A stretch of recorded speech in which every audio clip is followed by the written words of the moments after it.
उज़्बिल्लाहिमिनश्शैतानिर्रजीम बिस्मिल्लाहिर्रहमानिर्रहीम रब्बि इश्रह ली सदरी व यस्सिर ली अमरी वहलुल उक़दतम मिन लिसानी यफ़क़हू क़ौली।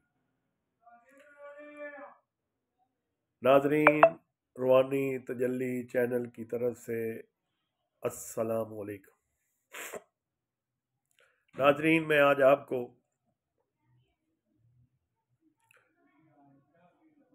कारोबार की मुतल्लिक़ जिसके रिज़्क़ में बंदिश हो, कारोबार ना चल रहा हो, मुलाजमत ना मिल रही हो, अगर मुलाजमत छूट गई हो, यही काम करते हो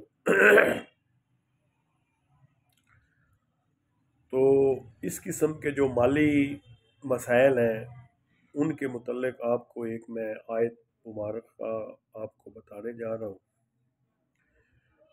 आप उस आयत की तिलावत करें। अल्लाह रब्बुल इज़्ज़त आपके कारोबार में आपकी इन मसाइब से मुश्किलात, क्योंकि जो रिज़्क़ है ना, अगर आदमी का रिज़्क़ बंद हो तो हर तरह से आदमी बेकार होता है। कारोबार नहीं है, घर का चूल्हा नहीं चल रहा, बेबरकती बनी हुई है, तो बहुत मुश्किल है। इस तरह हमारे पाकिस्तान में अब आदमी गुर्बत, गरीब जो है वो गरीब तर होता जा रहा है। आए दिन महंगाई के जो सैलाब हमारे मुल्क में आया हुआ है, तो एक तो हम अल्लाह से बहुत दूर हैं। हम चाहते हैं कि हमें आसानी से रिज़्क़ मिल जाए, हमें कुछ करना भी ना पड़े। तो मैं आपको आज नाज़रीन वो अमल बताऊंगा, इंशाअल्लाह ताला परवरदिगार आपको जल्दी कामयाबी अता फरमाएंगे। नंबर एक, अमल नहायत ही आसान है। बस अगर उस तरतीब से आपने इसको पढ़ लिया, 5 नमाजों में 5 वक्त में ये आपने अमल करना है। इसमें लाजमी ये है कि आप 5 वक्त की नमाज पढ़ें। 8 दिन का अमल है, 8 दिन ये अमल करें, इंशाअल्लाह अल्लाह आपकी रोज़ी के दरवाजे खोल देगा। तो नाजरीन, सबसे पहले अमल बताने से पहले आज नाजरीन मैं आपको ये बता दूं कि अमल इस तरीके से आपने पढ़ना है। तो अगर मेरे चैनल पर आप नए हैं तो मेरे चैनल को लाइक करें और सब्सक्राइब करें। अब आगे चलते हैं कि अमल आपने किस तरीके से पढ़ना है।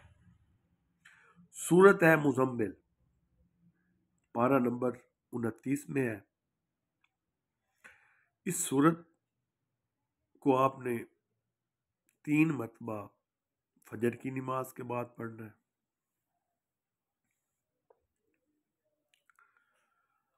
और ज़ोर की नमाज के बाद आपने इसको 5 मरतबा पढ़ना है। असर की नमाज के बाद आपने इसको 7 मरतबा पढ़ना है। मगरिब की नमाज के बाद आपने इसको 9 मरतबा पढ़ना है, और ईशा की नमाज के बाद वितरों से पहले, वितर पढ़ने से पहले आपने ये सूरत 11 मरतबा पढ़नी है। 7 रोज़ आपने ये करना है अमल। आप देखेंगे कि 7 दिन में आपके जो मामलात हैं, आपकी मुश्किलात हैं, वो आपको कैसे आसानी से आपकी मुश्किल आसान हो जाती है। यहाँ पर आप जो है ना, दरमियान में अगर आप वहाँ पर तकरार कर रहे हैं ना, रब्बुल मशरिक़ वल मग़रिब ला इलाहा इल्ला हुवा फ़तज़ वकीला, इस आयत मुबारक का आप अगर बार बार तकरार कर लें 7 मरतबा, 3 मरतबा, तो उससे भी ज़्यादा फ़ायदा होगा। लेकिन इसमें आपने अव्वल आखिर दुरूद शरीफ पढ़ना है, ठीक है। 11 मरतबा, 9 मरतबा, 7 मरतबा, जितनी दफ़ा आसानी से आप दुरूद पाक पढ़ सकते हैं तो वो पढ़ें। उम्मीद है कि अल्लाह पाक आपकी मुश्किलात आसान फरमाएंगे, और उम्मीद है कि आप मेरे इस अमल को जिस तरीके से मैंने ये आपको बताया है, आप इसको इस तरीके से करेंगे, और इंशाअल्लाह ताला आपको कामयाबी होगी। और दुआओं में याद रखेंगे वस्सलाम।